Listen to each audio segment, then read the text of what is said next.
Right, I'm now going to move on to motion 57, protect our fire and rescue service. General Council support the motion. It will be moved by the FBU and seconded by the JMB. Thank you. Thank you, President Congress. Tam McFarlane from the Fire Brigades Union.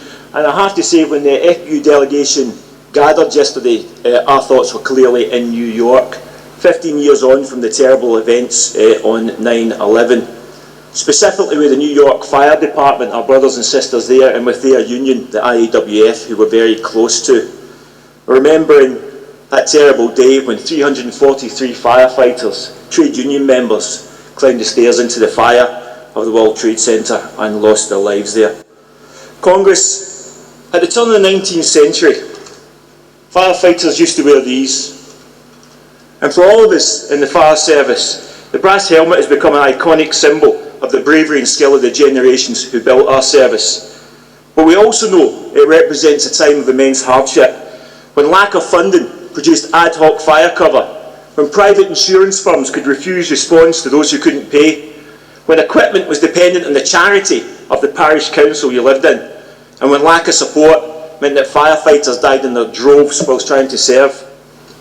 I mention this because I want no one to be in any doubt that as firefighters we know our history and we understand the lessons of the past, and we won't be dragged back to those dangerous days. Now though, the service faces another crucial point in its history, but this time it's centrally driven and it's massive funding cuts. Since 2010, almost 1/3 of central funding to fire and rescue services has been cut. As a consequence, we've suffered some of the most savage cut to our frontline service in living memory. Nearly 10,000 firefighter jobs have been lost. 1 in 6 of these vital public servants. Fire stations closed and scores of appliances been left off the run. Congress, I'm sure you'll all drive past fire stations in your local area and no doubt be impressed by the range of appliances behind those big red doors. But I have to tell you, in many areas across the country, those appliances cannot be used because there aren't enough firefighters left to crew them. Also, the cuts have meant that 999 response times are at their slowest in 20 years, a disaster in a life-saving service where every second counts. Congress, your firefighters do a magnificent job in the most difficult of circumstances. Last year, they carried out over 40,000 rescues. That's over 100 a day. But be in no doubt, government funding cuts have stretched us beyond the limit. They've compromised the safety of the public, and they've compromised the safety of firefighters alike. Less firefighters, spread over a wider area, with less backup, dealing with increased fire growth, responding to a wider, more complex range of incidents. And yet the cuts just keep on coming.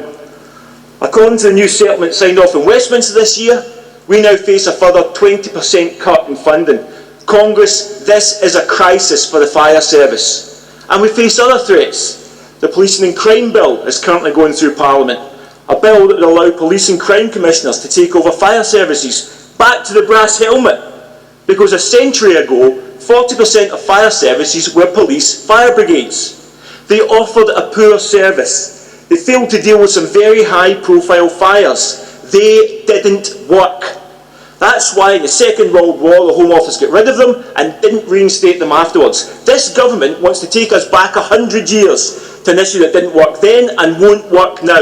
And crucially, in the modern day service, this bill would break down the trust, the public trust we rely on in order to get into households for our vital community safety work. For all the political bluster about collaborative work and achieving great, efficient and improved outcomes, we're not fooled. This bill is another cost-cutting exercise where the fire service will run down in order to fund the police. That's why we oppose the bill and we ask you to support us in local campaigns if it does pass through Parliament. Congress, I'll finish with this. I often wonder what the generations who wore the brass helmets would think of the job today. Would they recognise their service as firefighters dress in gas-tight suits and deal with dangerous chemical incidents? Or use technical line rescue to scale cliffs, or enter deep floods or fast-flowing rivers using water rescue equipment? Or engage in communities on a daily basis, offering support and advice? Yes, we fight fires, but we do so much more. As firefighters, we understand the lessons of the past, but we won't be forced back there. We are fighting for a fire service of the future, Please support your firefighters. Add your weight and your voice to our campaign. Stand up for your firefighters. We rescue people, not banks. I move. Thank you. Control the GMB.